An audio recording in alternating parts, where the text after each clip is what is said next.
we're on the line here this morning with Micah Wainwright Akenzuah. And we join him from Baltimore, Maryland. The Pirates are playing the Orioles today. And, of course, there's a little bit of a rivalry between our area and the Baltimore area. But we're going to try to keep that out of this conversation about taxes as we talk with Micah this morning. Our conversation is brought to you by Marcus and Mack, voted best personal injury law firm in the Best of Indiana County contest. Marcus and Mack, a law firm representing injured people. Micah, good morning. Good morning.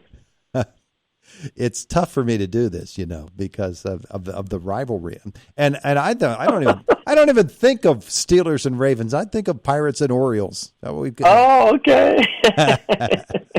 But we have to think about taxes. Here we go. Tax season is here. Micah, we're understanding that the average tax refund is going to be about 29% lower this tax season, according to the early IRS data. The question being, is it because people are getting a little bit better handle on how to prepare their taxes and how to work through the course of a year? Or is it because there are other factors at play here that aren't maybe so rosy as that? Wow. I love that perspective, actually, when you said, are they getting a better handle? Because I think that is something to be attributed to the new W-4 form. And that's the design of the IRS. So it's not us. I don't think it's us.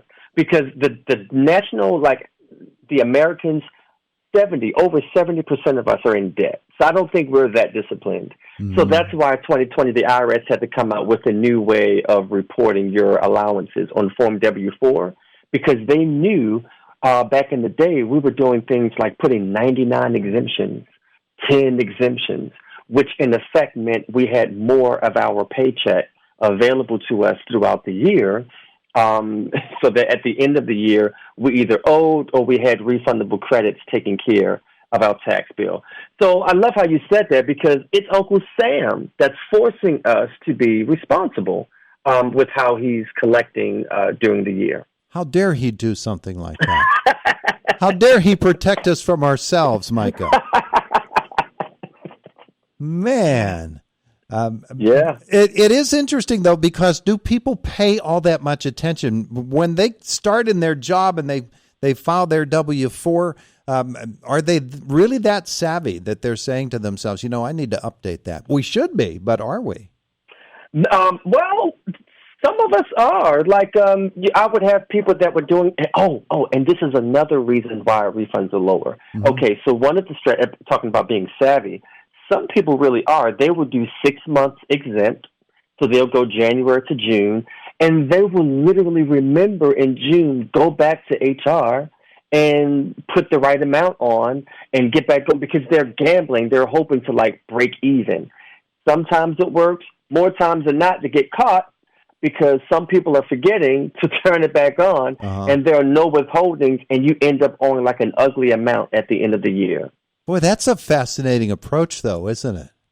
Yeah. For the people that can manage it, it works pretty well, but I wouldn't recommend it.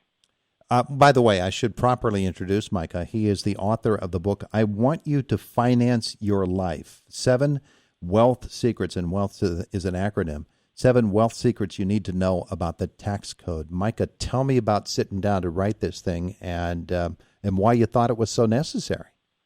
It's necessary because my background is tax law. I just eat this stuff up. I started my career with a Big Four accounting firm. So we started out making decent money. And I was paying taxes.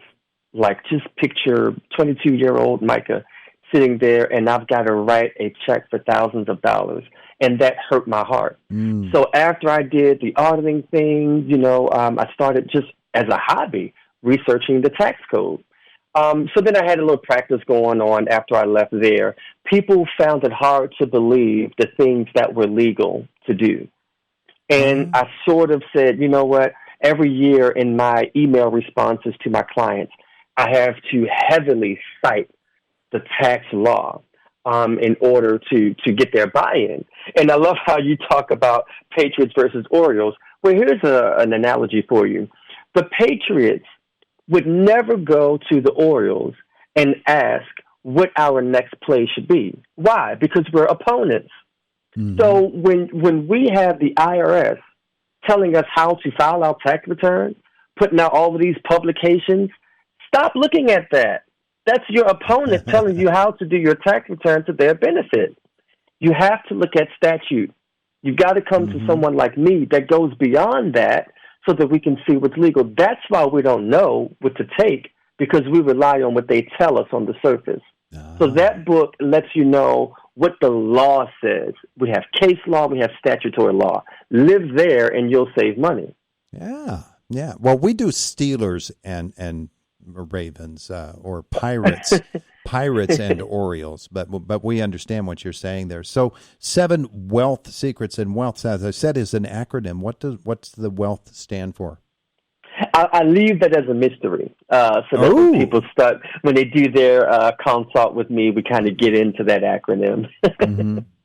But it's to help you remember, what our responsibility is, just as responsible income earning adults. Like, we have to keep eyes on this at least 2 hours a month. I read a report some years ago that said the average millionaire spends 20 hours a month just managing their money. And I'm thinking, hey, can't we at least do 2 hours a month to actually reconcile our bank statements, to actually look at our pay stubs? If we did that, we'd be in a better position as a country. Yeah, makes perfect sense. The concept of financing your life. Tell me about that philosophy. So that philosophy comes from like my high income earners that are doing, enough where they're withholding maybe $20,000 to $100,000 in taxes. So we have that amount. So you're a you're a W-2. You're a partner of a law firm, or maybe you're a physician. All right. So you're doing $600,000-$700,000 a year. They're withholding $120,000 a year on that. If we can also say that this doctor is invested in a partnership, doing something else as a business, and we start writing off their life. The way you write off your life is to say, hey, I've got this home-based business. This is my mortgage. Now I can take a percentage of the mortgage costs. I can take a percentage of the household employees that might work there. We can now write those off.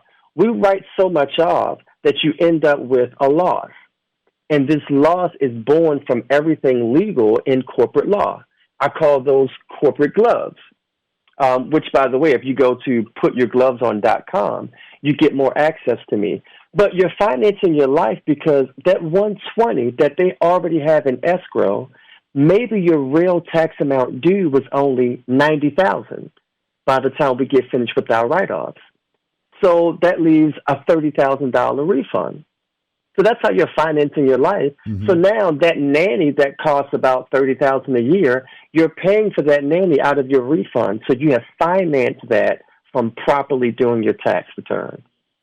Micah Akenzuah is with us here this morning. We're talking taxes and finance. Micah, are people educated enough that they can actually take charge of their finances, or do they? I know that's a general thing, but do people generally have a great need for having a financial advisor, or for at least finding a way to educate themselves? They don't think they can afford it. Okay. And so that's why people like me exist, because I found a way to make it accessible so that we do a lot of group counseling, things like that. We have affordable monthly subscriptions that make this affordable, or just the book. I've got a ton of clients that read the book and they come back having already established their S corporations. And I'm like, whoa. So once you get slapped on your wrist enough and you're tired of leaking and hemorrhaging money in unnecessary taxes, people will find a way to afford it, especially if you're paying an additional $20,000 in taxes. If I drop that $20,000 bill down to $4,000, yeah, it's worth it to get on the subscription with us and keep that situation for you.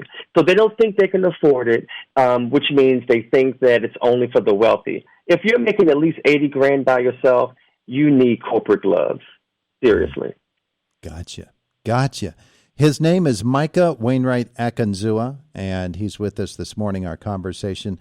And the book is called I Want You to Finance Your Life, 7 Wealth Secrets You Need to Know About the Tax Code. Wealth is an acronym. and you can learn the secret of what that acronym means when you pick up the book. Micah, thanks so much for the visit today. I appreciate it. You're welcome. Thank you. Have a great day. You too. It Bye-bye. is the voice of Indiana County. It's WCCS 101.1 FM, AM 1160, and WCCSradio.com.